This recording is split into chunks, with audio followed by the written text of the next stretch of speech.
And so, Tracy, we had that story about, well, I saw a story. It was a survey that Redfin did about renters and why are they not buying homes? Why are they not moving? Why are they not choosing not to buy? And I asked you, and you said, wait, hold on. Let me talk. Yes. I said, I could have written this story. You could ask me why renters aren't buying, and I can give you. So what you're saying is they didn't need to do a survey. They just needed to ask Tracy. Well, they could ask the renters like they did and publish and put it out there. But when you said it, I said, okay, well, I was going to talk about renters on our show anyway, so I could have done that story. So, okay, so tell me what you found, or not what you found, but what you think. And the question is, what are the reasons that renters are not purchasing homes? So I would say if you talk to a renter, it might be a little bit different than what I say, because I think some of the renters are going to say things that we hear all the time. But really, I think a lot of times renters don't know how to even start the process to become a home buyer, and they think that they don't qualify. I would say that's one of the reasons. I'm going to give you 5, but they're not in any order. So this is not the top, right? I know that made your brain explode, right? Okay. Top 5 reasons that I need a percentage with backup data on each one, please. Not going to happen. Okay. 5 reasons renters are not buying, according to me. Yes. Because, so they don't know that they qualify to buy a house. A lot of people just assume they grow up, they're working hard at life. They just assume they can't afford to buy a house. And they just don't see themselves as a homeowner. Or they don't think they can. Yeah. Right. They don't know how to ask. They don't know who to ask. A lot of times when we don't know something, we go to Google instead of somebody that might be the authority, because we don't even know how to formulate the words to say, how does this happen? And Tigo, I know you go to AI and you go to Chat GPT and all these things, and you say, hey, tell me the steps to buying a house. And you get a beautiful list. But that still isn't like how to go about talking to somebody about, hey, I don't really know. I've never bought a house, or I haven't bought a house in 30 years. Help me out here. Well, it's humbling. It's humbling to ask. Let me take you off script just for a second here. So it's true. In one of the steps that, a buyer goes through when they're buying a home is inspections and, repair requests. And it's this due diligence related to inspecting the home and asking for the seller to either repair or, give credit for certain things on home. I mean, that's just a negotiation. But here on our team, we were just putting together a flow chart to kind of document what that process looked like. And there's about 12 different steps and all these different variables that can happen just within that process of making repair requests to a seller from a buyer. So there you go, Tigo, making all those possible renters say, oh my gosh, I can't become a homeowner because there's too many obstacles in the way. Anyway, so one was... But the point is, well, you know what the point is. The point is they need a real estate professional to help them navigate it. Yeah. So that's the first reason, but that's not the reason that they're not buying. So why aren't they not buying? The first one I already said, they don't think they can. Yeah. Right?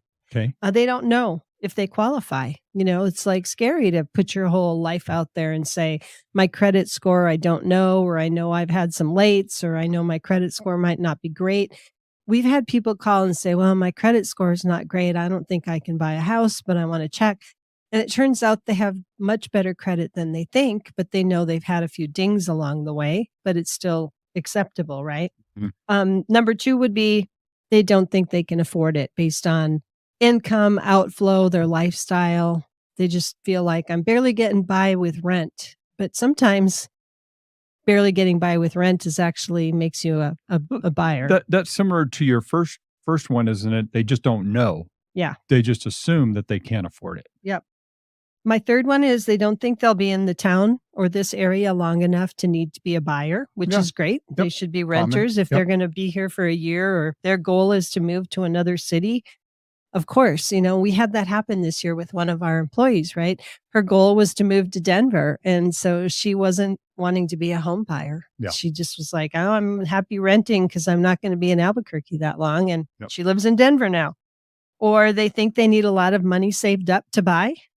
people that listen to our radio show regularly, all of you know that you don't have to have a lot of money to buy necessarily. You need some stable income and a decent credit score. Or And they may think they don't have the down payment, right, right? right. And is that on your list? That's what they think they need a lot of money saved Yeah, is. yeah. I was trying to say it in terms people recognize versus how we talk as realtors sometimes. Of course. And people that listen, Tracy, just this week we had one of the local lenders that we've worked with for years talking about a program for first-time home buyers. And the traditional first-time home buyer programs. You mean the down payment assistance Yeah, programs? yeah. That are, yes, I'm sorry. The first-time home buyer program, which is a down payment assistance program. Exactly. The Mortgage Finance Authority program for New Mexico is a great program, but if you make too much money, you don't qualify. Well, this lender has a program for first-time home buyers that make more than the qualifying, limit for the FHA program or the MFA program. So anyway, yeah, there's options out there for people to get moving on a home. Okay, I'm going to jump to my fifth and Okay. final, even Okay. though I know there are others. These are my opinion of the Yeah. top. They really can't afford to be a buyer. Yeah. And a lot of times that's credit. Their credit score's too low, or they don't have the stable job, the stable income. A lot of times you need to be in the same career field for 2 years with stable earnings for about 2 years to be able to be qualifying for a loan for a home. And there are people that just aren't in that position yet. We know several personally who are hoping to become homeowners, and they're in that first year of employment out of college and thinking, when I get my second year in and I'm in this field that I intend to stay in, then I can qualify. So it's interesting on your list. You had a lot of people think this or they believe this, and that maybe they haven't really looked into it and their thing. But on this Redfin survey, the top reasons by far were too expensive. The homes on the market are too expensive. Interest rates are too high. Don't have the down payment. Can't afford the mortgage payment. They were all affordability issues. affordability, but in the end, it could be exactly what I'm saying, where they just don't know Right. because they're assuming they can't qualify. They're assuming house prices are too high. They're assuming they don't have the credit or the income or the down payment.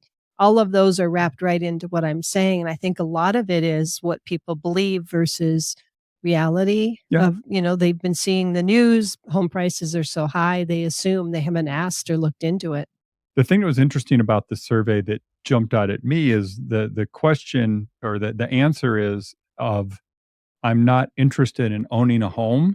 This is What percent was that? asking renters was only 14%, which, you think about renters, a lot of them are kind of a younger generation, maybe, the millennial generation, right? And we were told, years ago by all the smart people that, millennials are never going to want to own homes. They're going to want to rent forever, and they're going to want to lease their car, and they're going to take Ubers, and they're not going to, want to own anything, and they're going to want flexibility. But the thing that's happened is, well, what do millennials want? They want to live in the suburbs. They want to own a home. Not every single one of them, but it wasn't this big shift in what people want as they matured in life. It's the same thing that us boomers wanted, the same thing that our Gen X's wanted, and now the millennials, for the most part, want the same thing. Yeah. And so of that 14% that said they don't want to own a home, some of those could be for my reason, which was they're not planning to be in the area where they live long enough to become a homeowner, right? You want me to say you're right, don't you? Again, yes. Yes. Okay. Yeah. Well, you're right. Yeah. You're right. No, it's interesting. It just, it's frustrating for people that do want to buy and do want to own right now, because the affordability is such a challenge. And we know that. And that's been a huge discussion that I've been following through, all these different people that are trying to find solutions. And there's a lot of people up and down the line, basically policymakers, that agree that affordability is one of the largest issues in our country right now, housing affordability, and not just, the ability to own, but also even, rent prices have gone up so much in the last, little bit, and just big appreciate. I mean, inflation, it's across the board, but housing has been a big contributor to all of the inflation. So this is a completely different topic, but similar tangent. So we have a colleague friend that owns a lot of apartment units, apartment buildings that are not like tall skyscraper apartment buildings, but the kind that are kind of low mom and pop, but they own quite a few of them.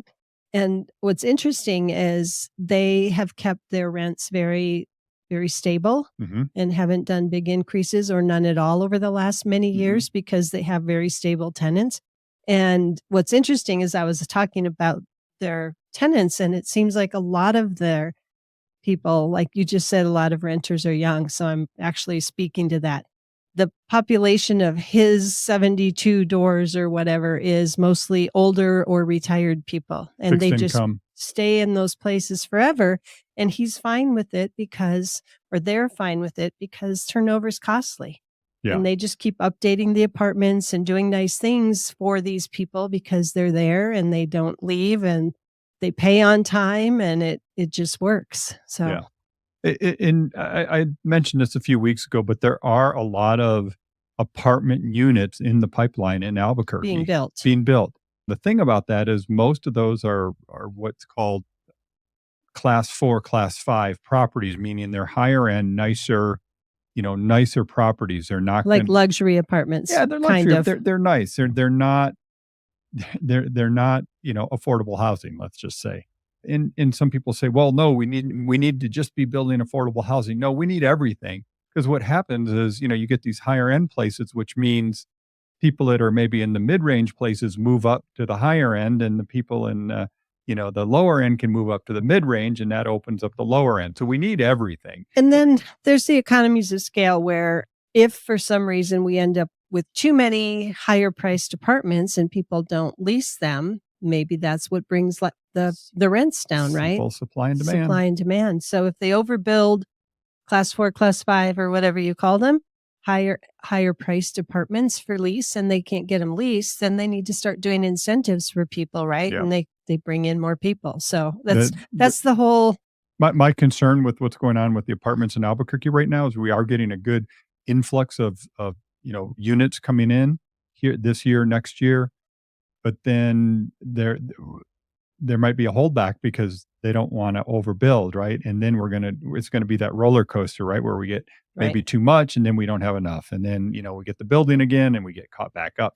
It's Well, just the nature of the ebb and flow of it. totally. We can only hope that people that are in a lot of apartments now decide to move into new fancy ones and leave room in the other ones for people if they're a little more affordable. So Thanks for watching the video all the way to the end. We appreciate you. And please click subscribe. We'll keep you updated on what's going on with real estate in the Albuquerque area and New Mexico, and of course, across the entire country. Have a great one.